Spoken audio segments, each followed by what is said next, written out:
Daily. Taste the Daily.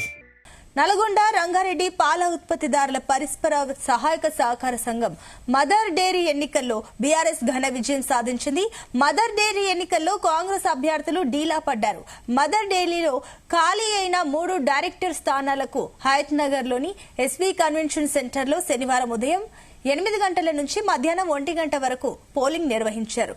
ఇందులో 3ంటికి 3 BRS అభ్యర్థులు జయకేతనం ఎగురవేశారు. చిట్యాల మండలం వనిపాకలాకి చెందిన కర్ణాటి జయశ్రీ బీఆర్ఎస్ తరపున పోటీపడి జనరల్ మహిళా కింద కాంగ్రెస్ నాయకుల మద్దతుతో గెలుపొందారు. మరో 2 జనరల్ డైరెక్టర్ స్థానాల్లో బీఆర్ఎస్ పార్టీ తరపున పోటీపడిన మొత్కూర్ మండలానికి చెందిన లక్ష్మీ నరసింహారెడ్డి, రాజంపేటకి చెందిన భాస్కర్ గౌడ్ విజయం సాధించారు. సందిల భాస్కర్ గౌడ్ 240 ఓట్లు, కర్ణాటి జయశ్రీ 176 ఓట్లు, రచ్చ లక్ష్మీ నరసింహారెడ్డి 154 ఓట్లతో విజయం సాధించారు. అనూహ్య ఫలితాలతో కాంగ్రెస్ అభ్యర్థులు కంగుతిన్నారు. ఆలేరు ఎమ్మెల్యే ఐలయ్య, డీసీసీ అధ్యక్షులు Sanjeeva Reddy, mother dairy chairman Madhusudanareddy తీర్పుపై ఆగ్రహం వ్యక్తం చేస్తున్నారు.